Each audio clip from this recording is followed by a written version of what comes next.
What you say, Sil? Should we do the thing now? The teams I push are the same ones you bring down. The ponies I praise you wouldn't even sing about. But watch somebody come back from the brink now. Hey, what you say, Sil? Should we do the thing now? Some squads switch up and that's the thing now. You can be anything now, but consistent, I guess that's the only mission for a king now. And who's a king? Who's just a jester? Who reminds me of Devin Hester? Who's playing like they left her, hitting hoes for pleasure, while y'all search yours for treasure to no measure. I find mine with less effort and no sweat work. The best perk is that I'm always right.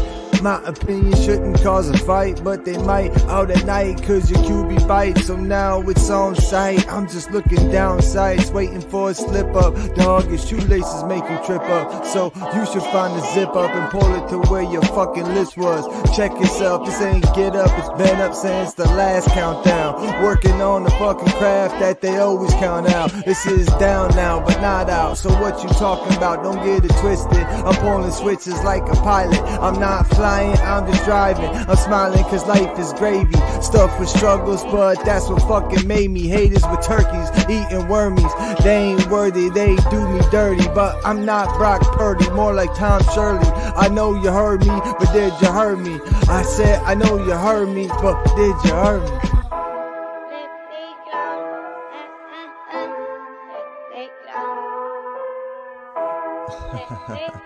My dumb ass.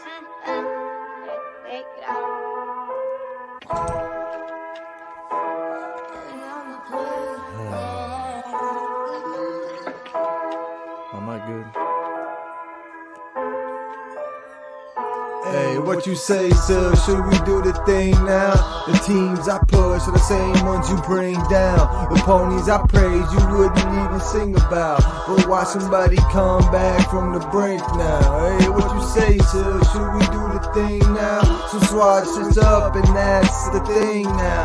You can be anything now, but consistent, I guess that's the only mission for a king now. Hey, and who's the king? Who's the king?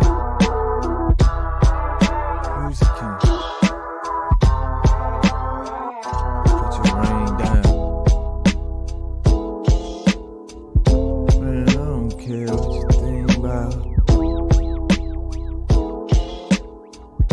Get out my chest, that's the thing about.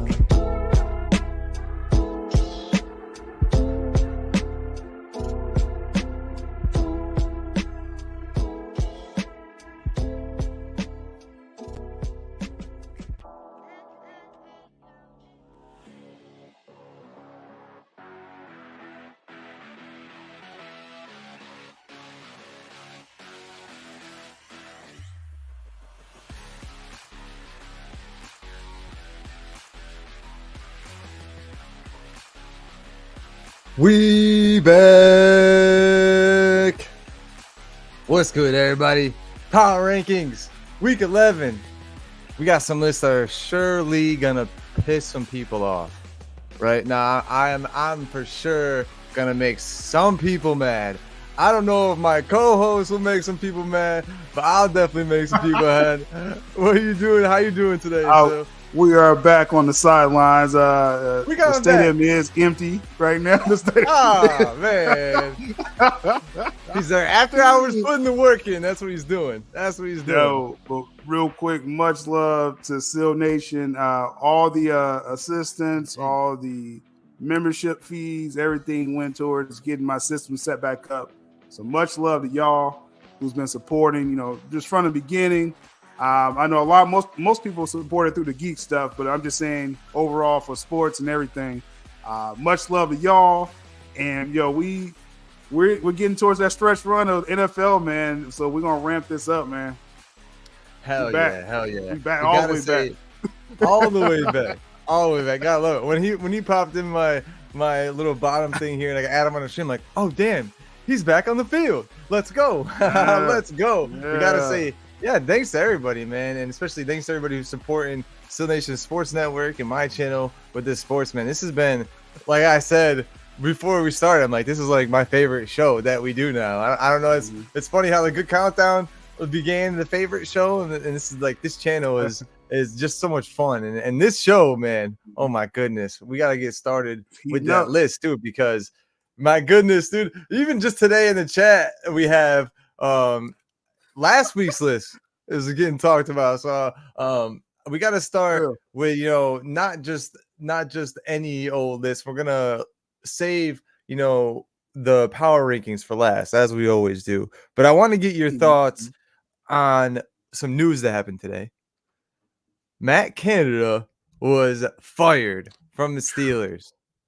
What do you think about that happening? I think you said that Mike Tomlin is playing, but I heard it came from like the owner, from Art. That's who fired Matt Canada. Well, yeah, I mean, it's Tomlin's staff, so you know, right? You know, they basically made him, you know, fire Matt Canada, right? And you know, it was coaching problems on the offensive side. We, you know, all season was like the defense is elite. Obviously, they were winning games on defense, like scoring touchdowns on defense. So when the offense is holding you back, is it coaching? Is it the quarterback? It could be both. But now we're going to find out for sure if Kenny pick six, if he's really, you know, going to round out to be a solid pro, or is he a backup? I mean, we're going to, these last 7 weeks, we're going to find out. So I think that move was needed because they lost that last game against the Browns, the divisional foe. So they, you know, they're not in my top 10, the Steelers. So it's like they had to do something to stay in this playoff race, you know, because they were about to start just nosediving, I think, you know, if things stayed the same. So something had to happen. And it's just like with the Bills, like that's just what this game is, you know, though I think it was Matt Canada's fault, but it's just like when you keep losing and you're that close to the playoffs, someone has to answer for it. And it was Matt Canada, which I think they got this right, though. I think the Steelers got that right. Well, and it's been the test. Like they gave him a year, and then last year it wasn't great. And again, like this year it hasn't been great. So if you have an entire fan base that's everywhere, not just at your own games, but like at other events, cheering "Fire Canada," and that's like all you hear all around Pittsburgh, like all around the nation at places, like, you got to make a move. You know, you got to make a move and keep the Steeler Nation happy, especially when, you're looking at their defense, man. It's probably top 5, maybe not top 10 in all categories, definitely top 10 in all categories. Defensive player of the year potential on the other side. And they have they have a great running offense. I mean, Jalen Warren, standout out of nowhere, just running all over the place. And so they have the ability. You see sparks. You see Kenny Pickett make, you know, some plays. But this is now the test, as you said. Is Kenny Pickett going to be that guy? Can he potentially, you know, get from under the shadow of what Matt Canada was, or is it just you? Is it, you know, is this not a it's me, it's you thing, or is it was really a you thing, dude? It's a you thing. So we'll find out about that. And another quick thing before we get started, I also had this in our chat, and I forgot I thought I it's down below. Here it is. Because I didn't want to put it full screen and get sniped. So real quick, I have this video clip from earlier, and it kind of mirrors what we've been saying about quarterbacks, and when this will segue into the Mount Passmore conversation that we're about to have for week 11. But I said this earlier this season, the quarterback play has been down, man. And then not just quarterback play, but like as total as like offensive play has been down. Maybe I thought that was due to rule changes, and the rule changes have affected the game because of it. And I was talking to Israel about watching Brock Purdy. I'm like, man, he's really throwing his receivers into some positions to get rocked. And I see a lot of other places, like the reason why Tom Brady would throw down and like low passes where his receivers were diving for the ball is to keep them out of getting rocked from a linebacker or a safety who's sitting in the middle of the field. So I have this video clip with Tom Brady on the Stephen A. Smith show, and him talking about what he sees in the NFL today, and it mirrors my sentiments. So I just wanted to bring it up and get your opinions on it. To the NFL, where Hall of Fame quarterback Tom Brady hopped on Stephen A's podcast to give his take on the state of the NFL. Take a listen. What's that? I think there's a lot of mediocrity You in hear today's it? NFL. I don't see the excellence that I Right. saw in the past. Why not? And Why not? I think the coaching isn't as good as it was. I don't think the development of young players is as good as it was. The rules have allowed a lot of bad habits to get into the actual performance of the game. Mm-hmm. So I just think the product, in my opinion, is less than what it's been. I think I look at a lot of players like Ray Lewis and Rodney Harrison and Ronnie Lott and guys that impacted the game in a certain way. And every hit they would have made would have been a penalty.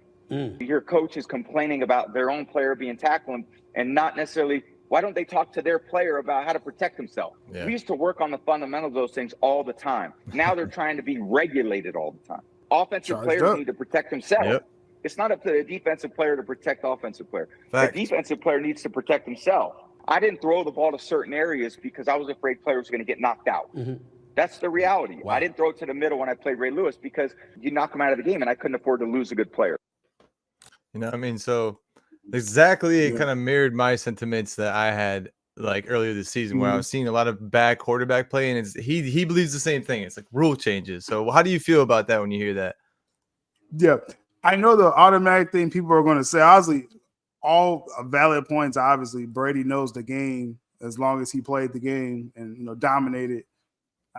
But it's funny hearing that from Brady because he benefited the most from rule changes. You know what I mean? So it's like right. Up rule. I get that. The late QB hit. So it's like, and I'm prefacing that and saying that because I think a lot of people are going to miss that message because it's Brady saying, and they're looking at him as he was the golden boy. How is he going to, But if we look at just the message itself, obviously, how many times do you watch that Chiefs game last night where drives are being sustained because of these terrible penalty calls, and Mahomes was looking for penalties the whole time instead of making plays and avoiding hits and things like that. So it's like obviously Brady has a point.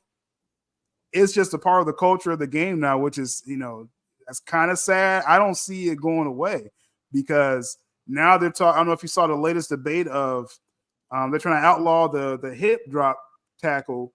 So let's say if you're trying to chase down Tyreek Hill, I'm pretty sure he's gonna have a step on you, right? And if you grab him, how are you gonna get him down? You're gonna allow him to drag you down the field, or do you have to drop down? Right now, that could mess up his leg, though. You know what I'm saying? So it's like, so is this football anymore?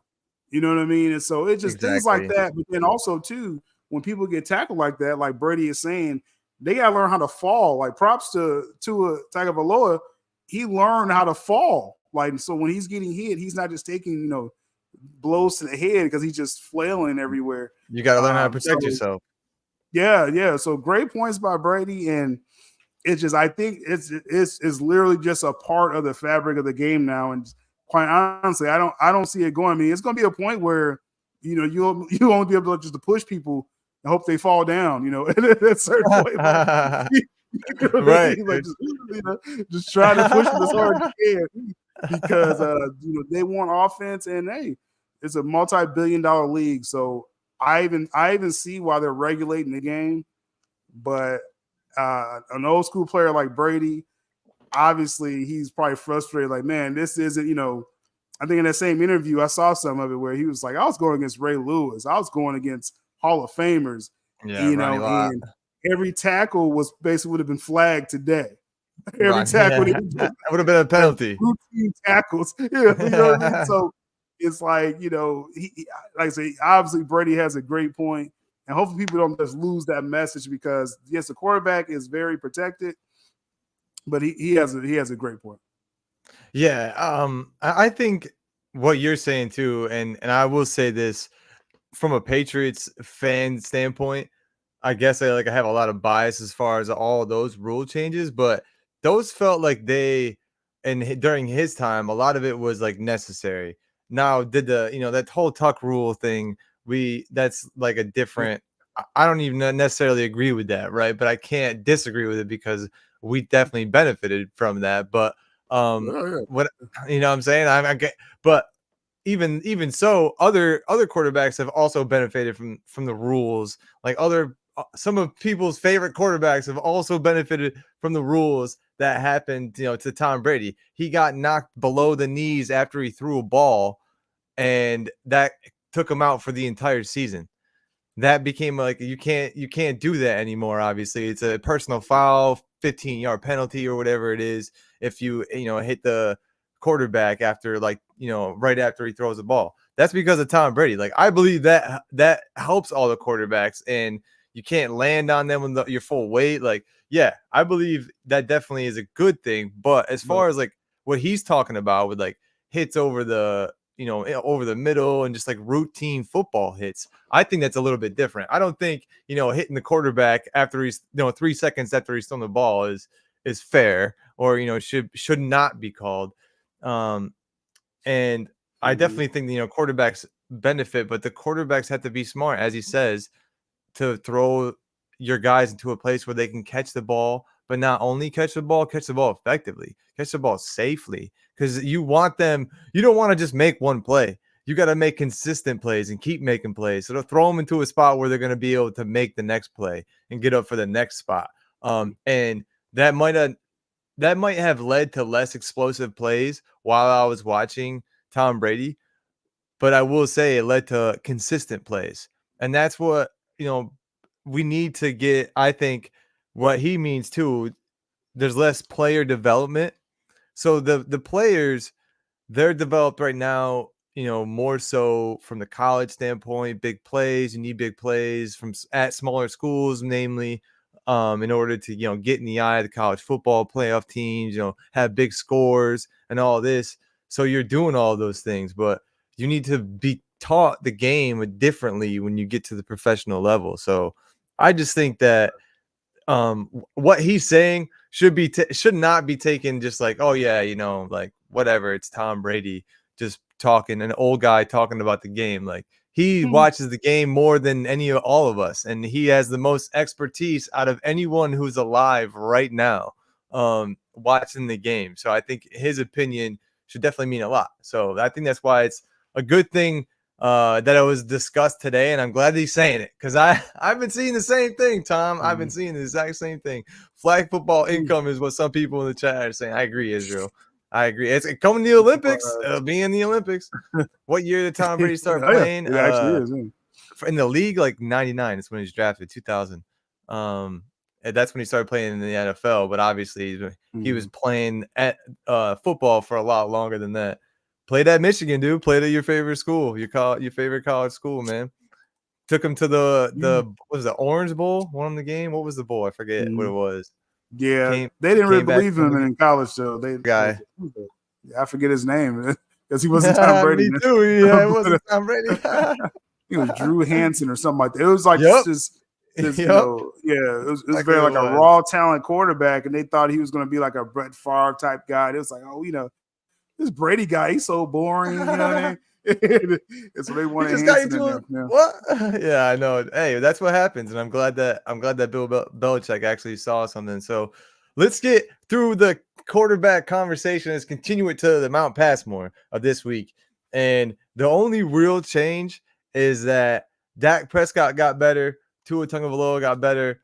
Brock Purdy is now leading in another category.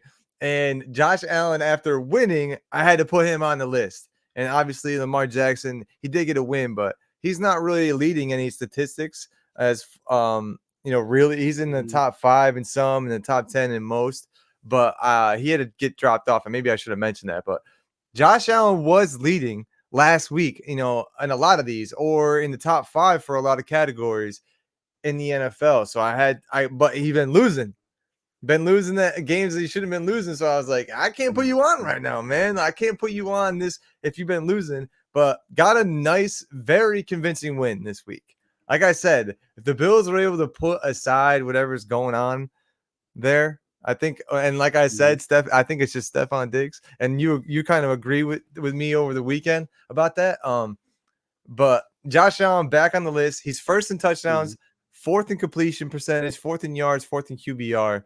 and then you got Dak, who's like second or third or fourth. He's second in completion percentage, third in touchdowns, third in QBR, and fourth in quarterback rating. So funny. There's QBR and then rating. It's like, all right, what is the difference? I don't know. One has more points than the other. Brock Purdy's leading them both. Doesn't matter to that. You know what I'm saying? And then Tua, he's been playing great, I will say. And he's leading all the numbers. But as of late, he's like plateauing a little bit as far as how he's been this season and numbers wise per game. He's kind of plateauing a little bit. But hey, if he's plateauing at like 300 yards, all-purpose yards per game, that's pretty dang good. He's third in yards, third in completion percentage, second in touchdowns. He went up this past week. He jumped a couple of spots, and he's actually second in quarterback rating. So that's the Mount Rushmore. That's not a list. It's just grouped together as a four of the best quarterbacks playing this year. And then honorable mentions, Jared Goff is still right there, but he's not in the upper echelon like these four are. And then Russell Wilson, man, he's just on all these lists that I'm looking at. I'm like, oh, there he is again. Oh, there he is again. But they just had like a kind of a lackluster start to their season, which maybe, like we talked about, maybe that was just them catching on to the Sean Payton method. But they've caught on, and Russell Wilson's been playing like old Russell Wilson these past couple of weeks. So I got to give him an honorable mention. And obviously, Patrick Mahomes, it could be an honorable mention too, but he just he's not there because his receivers aren't catching the ball. They have the most drops out of any team this season. So I couldn't put him on the list, man. It's unfortunate. He's playing well, but his numbers aren't matching up to everybody else on the list. So how do you feel about Week 11's list, bro? Mount Passmore. Let me go look at the chat and see how they reacted. So pretty similar, like you said. I didn't get a chance to see all of Josh Allen's number. I know his interceptions are up there. Where's his actual QBR rating at? Who's that? Sorry. Josh Allen. Josh Allen, his actual QBR, he is I think he was second. No, he's fourth. His QBR is 69.9. So he's behind Dak Prescott and Justin Herbert, and then obviously Brock Purdy's first. His rating is way below. His overall quarterback rating is 9th. But the QBR is different. I don't really know how they score that differently. I'll have to look into that. Okay. So his rating. That's one objection I have with Josh. It's 97. Yeah, 97. Okay. So under 100. So the only thing I object with is Josh Allen, only because like I said, Dak Prescott have one of his best years. Tua, I think, is playing the best as a quarterback. Just overall, you take all things considered. Brock Purdy is there. It's just his yardage is behind Tua. Purdy's playing great. Jared Goff, probably slid a little bit to me too because of his performance this past week.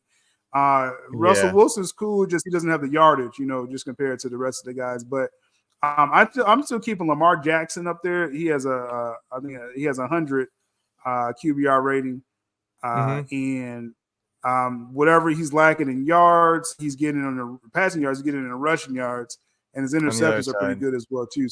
Yeah, so I would have Lamar instead of Josh Allen, just in that top 4, whatever ranking there. But those other 3 are really solid. Jared Goff, I'm sure he'll bounce back, and Russell Wilson needs to have like a 300-yard game. He needs to break out one game and just beast the defense, man. He's playing really smart, and everything, taking care of the ball. But so that's why obviously I can't have him in the top 4 because all these other guys are ripping up yards. So yeah. They are, and my only qualm against Lamar Jackson is not only the yardage for Pat, and this is Mount Passmore. This isn't Mount Rushmore, so that's part of the reason why I'm looking for the yardage. I'm looking for that.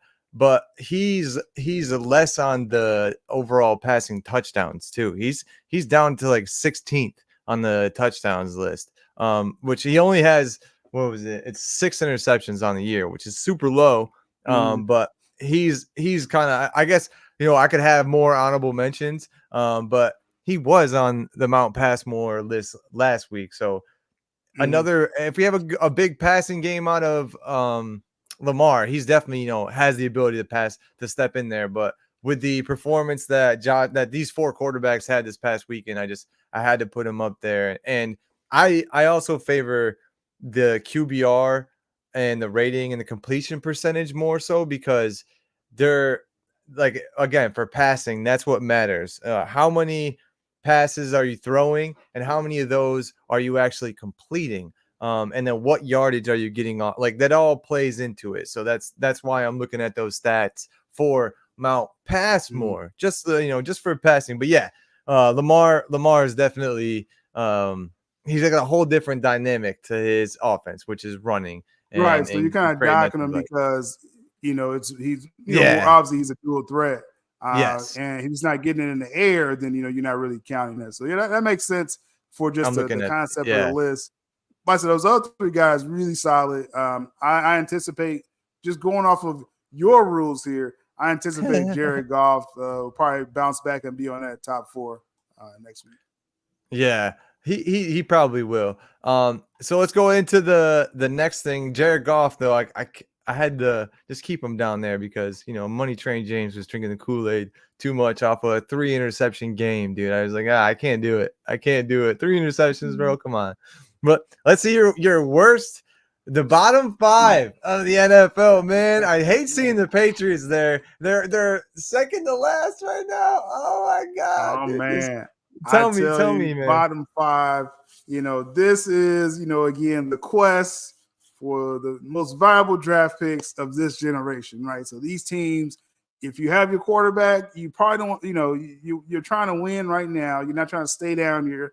Like the Cardinals are trying to win, so they're not in the bottom 5 no more. So shout out to the Cardinals. They made it out of there, and they're moving forward. But bottom 5, the Panthers are following suit.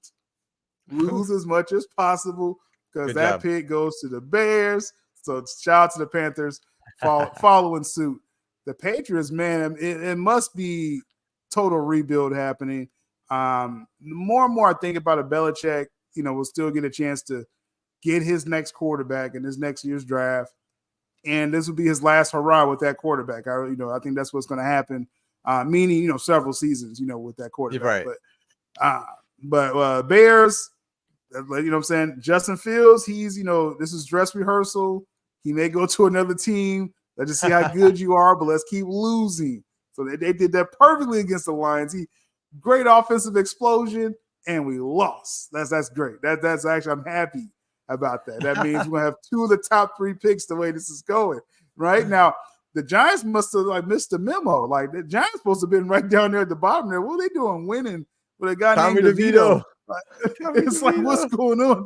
This is not part of the script, Giants. Like, y'all supposed to be in the bottom 5. Now you're trying to win, so they're gonna mess up their own pick right there. But I think really at the end of the day, the Giants, I think they're gonna run it back with Daniel Jones no matter what happens. So wherever they end in the draft, they're gonna try to build up and just see what they can get from that quarterback. The Packers still suck, but they somehow won the game.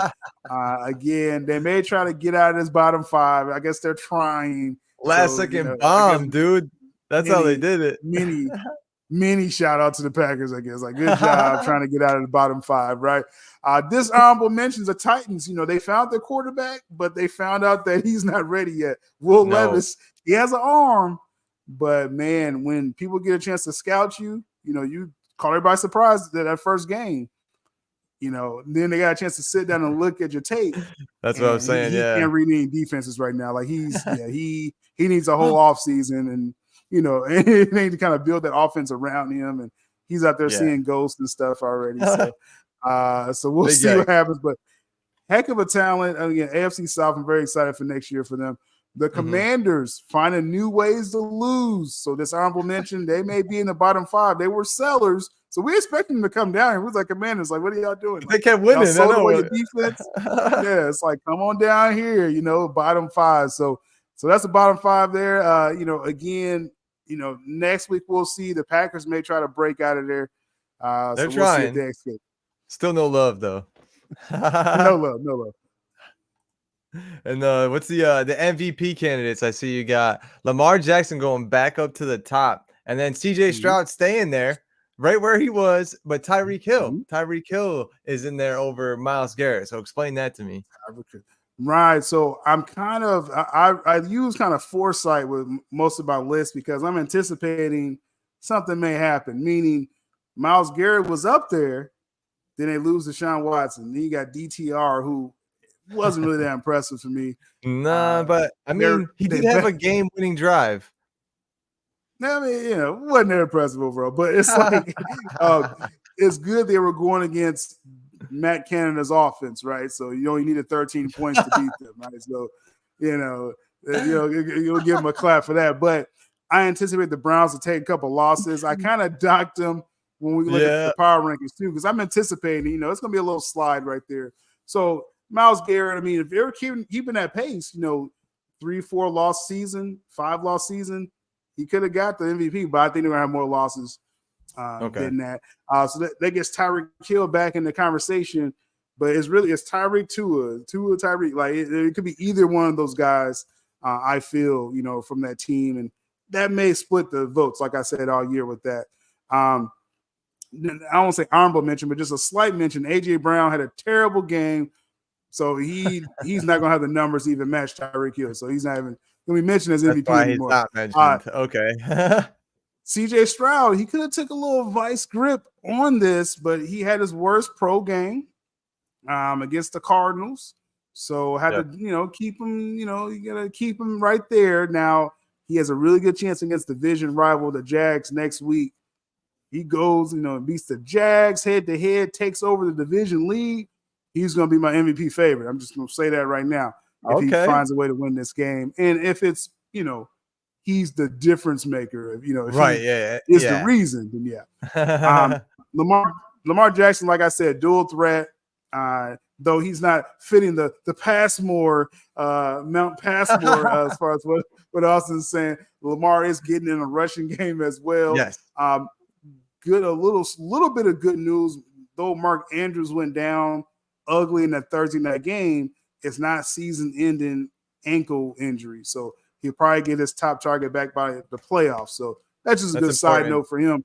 Yeah. To get his main weapon back. I mean, that's like his Kelsey. That's his Gronk, Mark Andrews. So Lamar Jackson, they just got to keep winning. And he has to make sure he's winning big games. That was a bad loss against the Browns. That was just a bad look, losing that game a couple weeks ago. So he needs to win the big games to stay in the lead.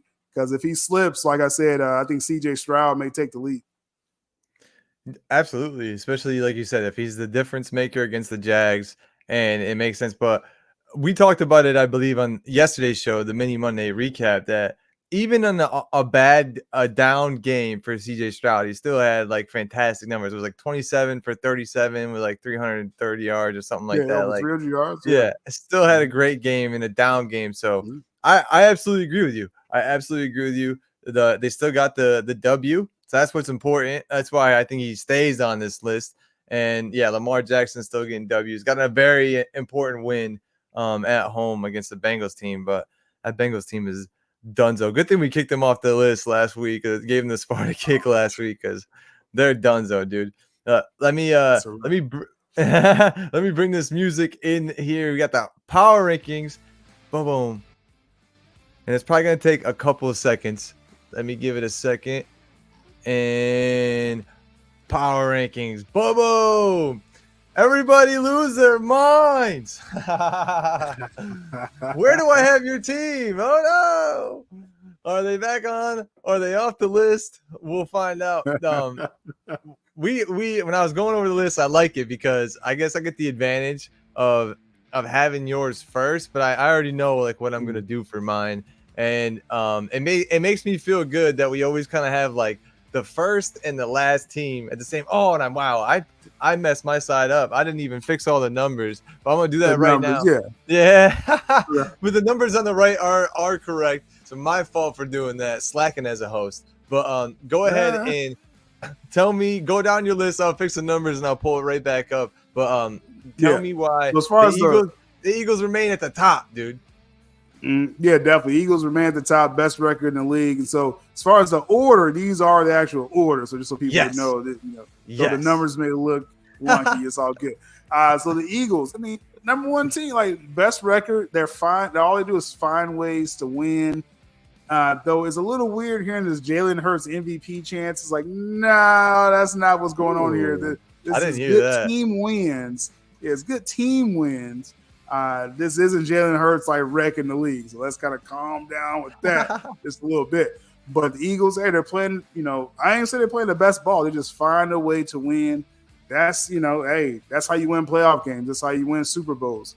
It's not about being front runners, and things like that. So the Eagles, they're number one. Even when I think the Cowboys are going to catch them, in a couple weeks here, I still think the Eagles will remain at number one for a good while until the Lions get a signature win, and maybe the Lions can catch them. So we'll see what happens with that. And like I said, Lions number two, did what you had to do. Actually winning the game ugly, like the Lions played their worst game of the season and found a way to win. That's a good mark of a playoff team that, hey, even when we're not, playing our best, we still find ways to win. And when it's crunch time, Jared Goff made all the throws. So, like I said, Lions, they deserve to be up there.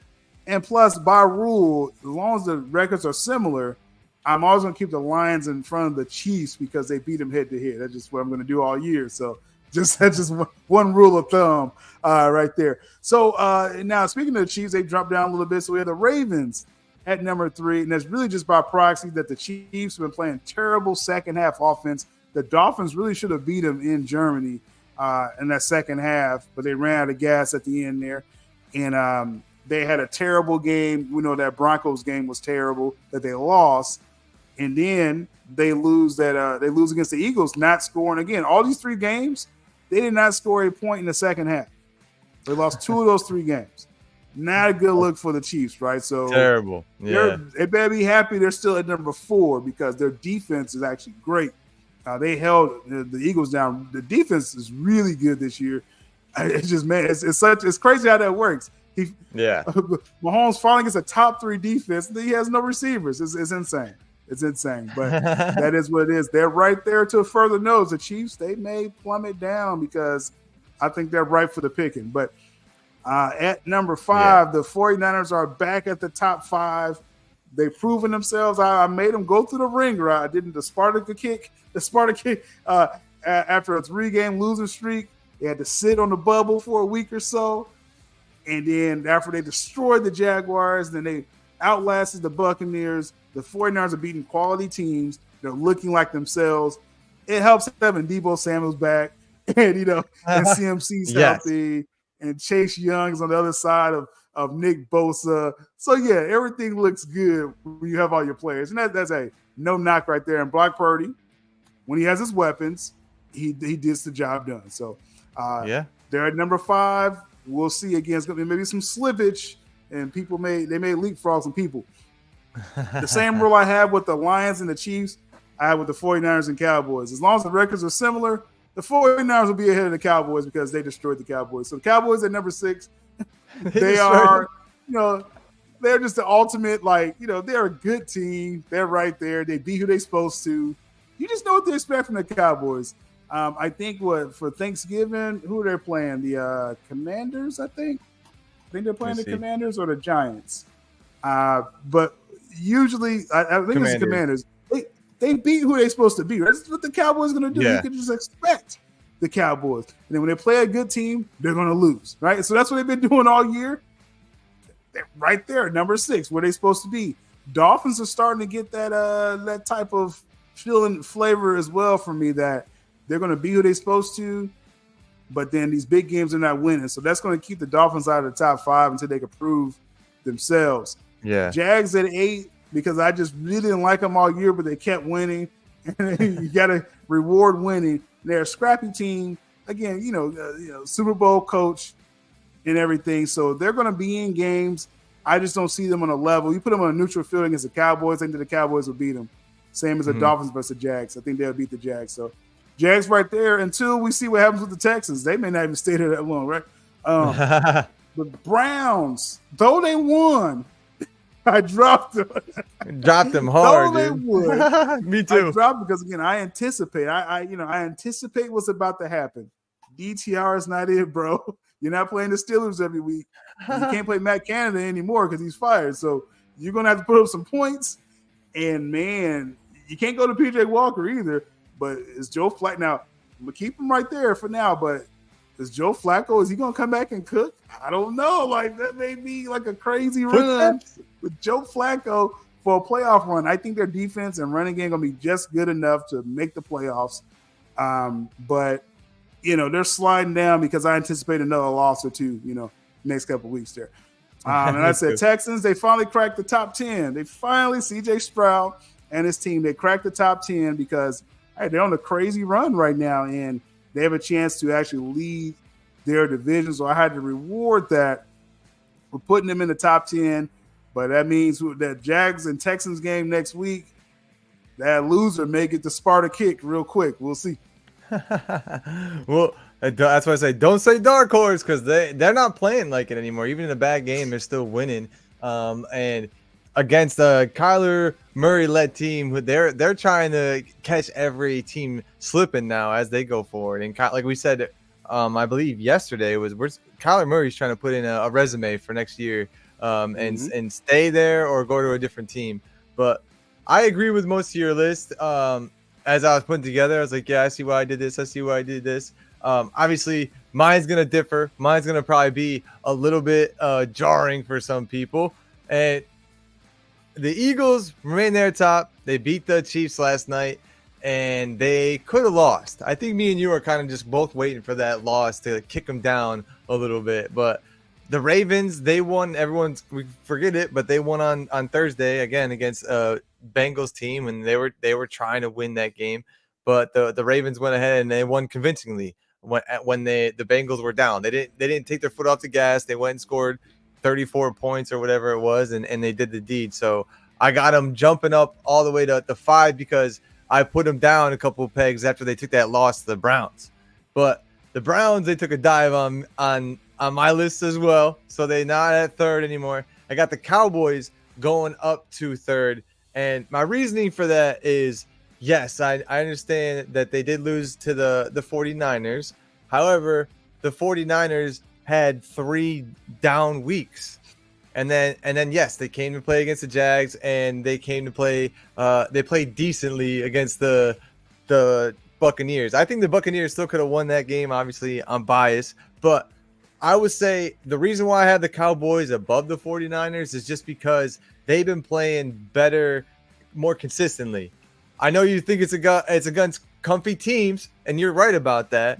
But my philosophy against that is, are you going to play down to their level? And they haven't these past couple of weeks. They've stayed consistent. They've won the games that they're supposed to, and they're pretty much humming along. The 49ers, if you do it, for longer, if you have a good win against the Seahawks, I see you jumping up there because, yeah, as you say, the Cowboys got a pretty comfy schedule. But as far as power rankings go, I would say the Cowboys, they scored more points, and they made it look pretty easy this past weekend. So I got them at 3, hopping up a place. 49ers also hopping up a place because they came back onto the rankings last week for us because they came off the bye, came off the 3-game or 4-game, whatever it was, 3-game losing streak.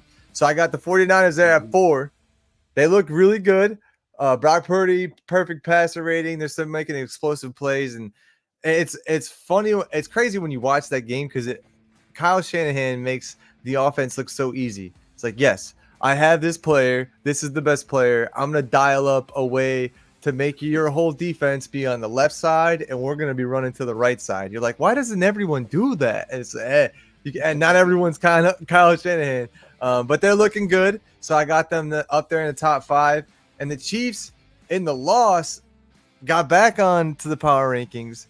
But I think they're way shakier. They're still the Chiefs, yes, but I think they're way shakier, as we can see, than they have been in prior years, and they're not the same Chiefs team. They have the same pedigree and culture and everything, but they just don't have the same players, unfortunately. And when you're throwing a deep ball, Randy Moss ball to MVS, and he's gonna dive out for it, like that, that ball to Tyreek's running underneath that ball. No one's talking about that. When you have a faster guy than that, like, yes, MVS beat his guy, but when you have someone who's just a little bit faster, what Patrick Mahomes is used to, they're running underneath that ball and catching that ball there at the end. And when the Chiefs are winning that game and maybe, leaping the Eagles in these standings, but they just didn't do that. So I got them down there, down to 5 from what they were previously. This is the lowest they've been on my list, I believe, it's down at 5. And then I have the Lions there at 6. Even though one of our friends wants to say so much about how they won, I was looking at that game against the Bears and I was like, man, this is not good. This does not look good for the Lions losing against the Bears. I know that Justin Fields is that dynamic quarterback and all that, but I don't believe that game should have been as close as it was. And the Bears haven't been playing teams like mightily close, I guess, all season. Or maybe I'm wrong about that. They have been staying in games, but they stay in games and they lose them. But it just looked like it was too much of a hard thing for them to get this win against the Bears.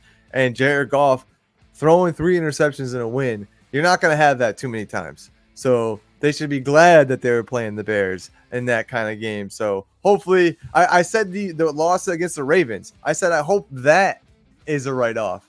But we've seen 2 of them now this season. Some really bad games out of Jared Goff. So we got to be watchful for that. And I got them dropping 4 spots from where they were. I believe I had them second, as you did. But I had to put them down to 6. In a win, they dropped down. I'm sure Money Train James would be happy about seeing that. And I got the Dolphins back again. Yes, they're back. Carlos, it's all good. They're back on the list. And they're playing like they want to win. They're playing a tough game. Like, as you said, same thing with the Lions. I know that they played tough. They showed that they could win in a tough loss, but I think that the Dolphins played a better team. I don't think the Bears are as good as a team, have as good as of a defense as the Raiders do. So I think the Dolphins actually got a harder win, and they had more injuries to their top players. Like, I think the Dolphins had a more hard-fought win.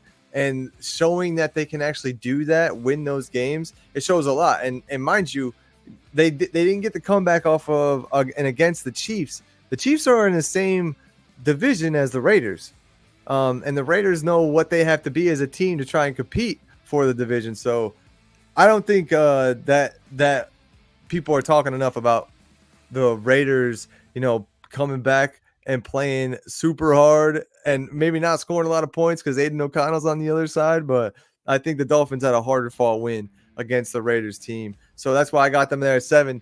Browns in a win. Another team in a win, dude. Dropping down. They dropped 5 spots for me.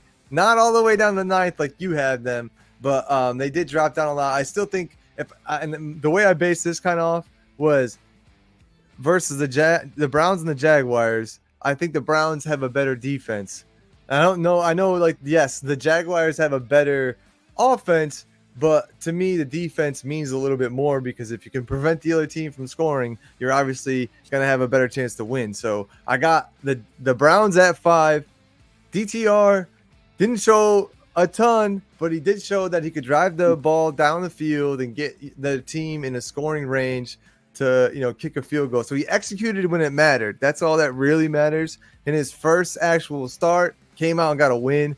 But 13 points isn't going to do it every week. So we got to see some more points out of the Browns for them to even stay on this list, man.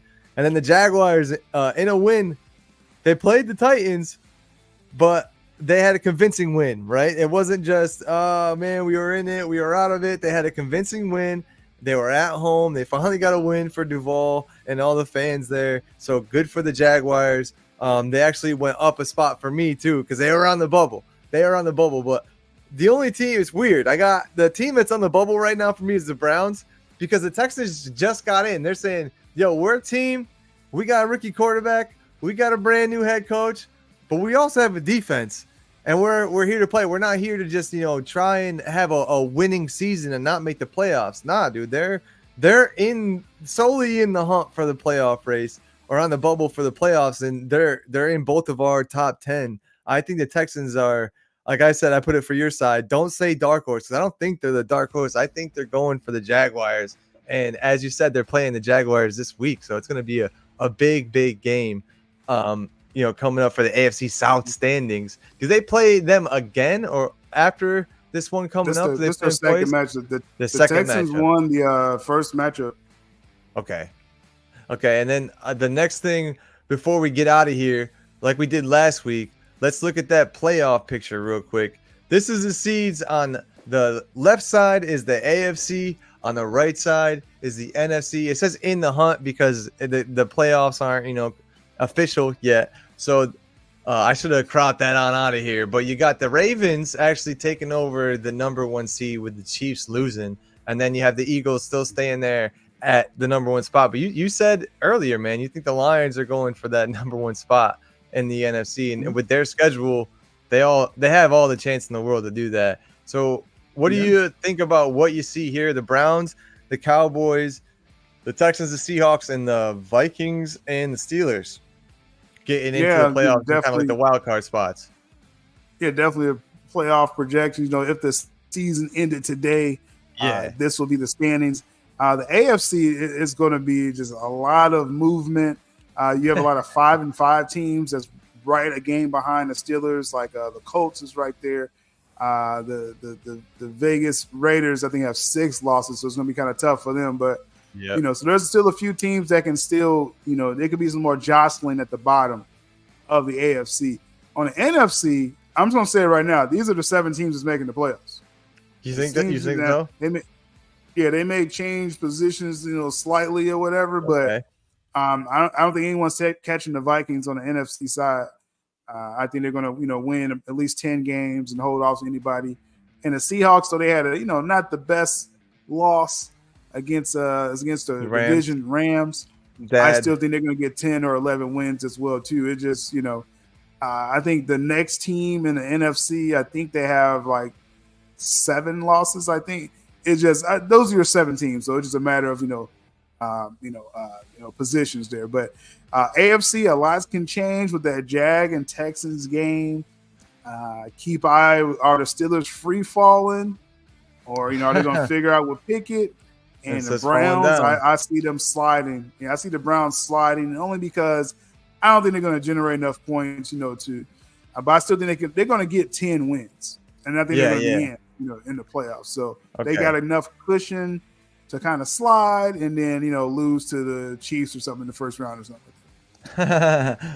These are all basically teams that are on our power rankings too, so that's why I wanted to bring this up. And then before we look at the bubble teams of the playoffs, we'll look at our bubble teams. But before that, I got to get the legendary just clip real quick of something that we like to call the little Sparta kick. So let me pull this in here real quick. I should have had this all ready to go, but this is what happens when you do things on the fly. You do it live. Gotta put this in here. Ba-boom. I'm sorry, Seahawks.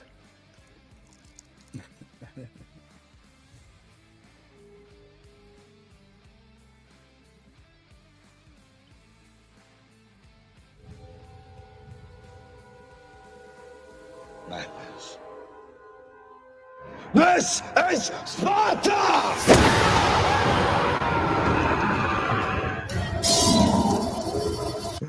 This is Sparta. I'm sorry. You got kicked off both of our lists. Seahawks with that Sparta kick. And I also give a Sparta kick to the Vikings and Steelers because I had them on my list last week because the Chiefs and Dolphins were out. But the Seahawks, they could have won the game, man. They could have won the game, but they lost against a 4-3 team or 4 whatever team they are now. I mean, this is top 10. This isn't, the A for effort top list. This is a top 10 list. You got to win. And, the Texans won, so they're up there. The Browns been playing great. So it's like, I couldn't keep the Seahawks on that top 10 because, we're dealing with winners here, man. You got to win and get in.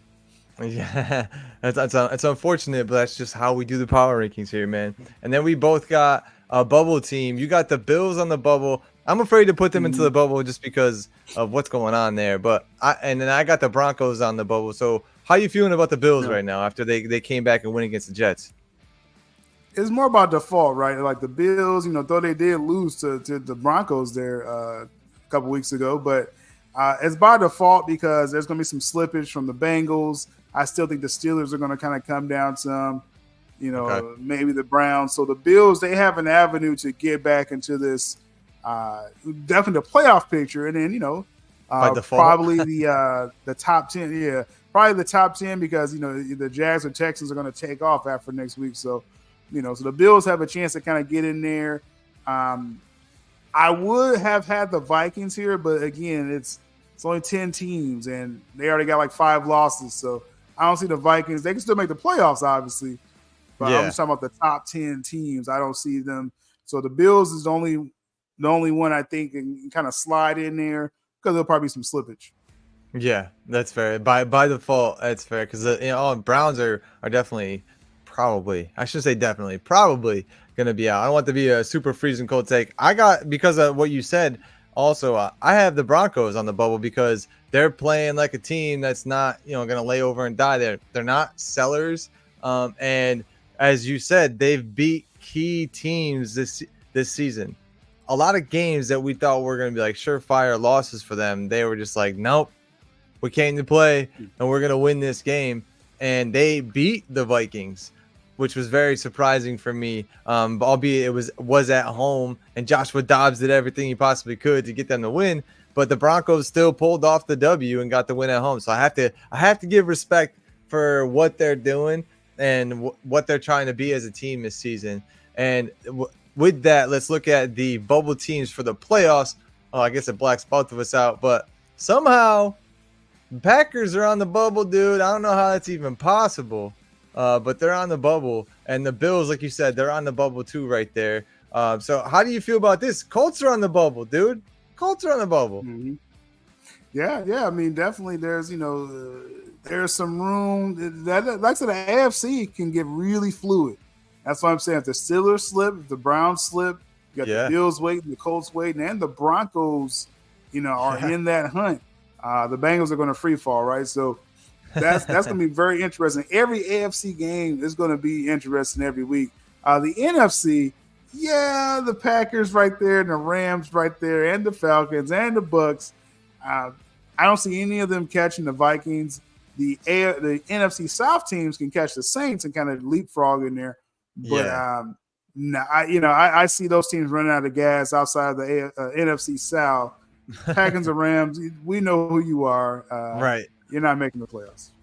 It's crazy that this is just the list that they have to put up because those teams are like 8 and 9 and only 7 teams are going to make the playoffs. I think when we saw this list right here and you said these are the 7 teams on the right side that are going to make, my only argument would be maybe hopefully the Saints aren't there and it's the Buccaneers because that is like the AFC, they have a chance, right? Those teams. I don't think the Falcons are going to steal it, but the Buccaneers definitely have a chance to steal it. Yeah, when I mean like it's set, I mean like no one's going to come and catch the wild card. I think. Oh, right, okay. But the NFC South, you definitely can catch the division leader and leapfrog up there. That's very much still in play, and I think they still have games against each other, I believe, as well. Yeah, there's a couple leading up here, and that's what the NFL did. That man, they heavy loaded the start of the season, division games, and then they packed the end of the season. So it really makes sense for the playoff picture. Like, these games really truly matter to see where your team's going to end up. So that does it for another power rankings, man. We hopefully cause some stir when people see the replay of this. Hopefully they're mad about where their team is or happy. I'd rather you be happy about where your team is, but tell us why you don't agree or you do agree in the comments and underneath this video. We appreciate all the interaction that everyone's doing on Sylnation Sports Network, on my channel. We're going to have more clips for all this stuff coming up, and make sure you're subscribed to us, obviously, on both those channels. Follow Sylnation Sports Network on Twitter as well, because we're doing a lot of reactions. So puts up a lot of hilarious reactions too. It gets people up in arms over the stuff that he says. So I love that. But you want to promo anything you got coming up? before we get out of here? Definitely, like you said, with the sports network, there's going to be more content coming on there, more kind of like commentary during the week, kind of like when it's, not any games.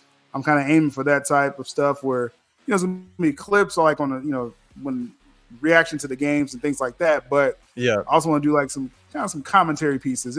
You'll see when it comes on there, y'all. I love it. As far as me overall with my geek content, it's all in full drive. We got the system back as well. So we was doing it off of a phone, and we already got that geek stuff going. So now, if we going up, we're going to turn it up to a 10 with content overall. Now, I am going to push out a lot of stuff tomorrow, which is Wednesday. Then I'm going to take my little holiday break. Obviously, I mean, I'm sure me and Austin would do like some countdown show or something on Thursday. But as far as any other content outside of that, I'm taking the weekend off.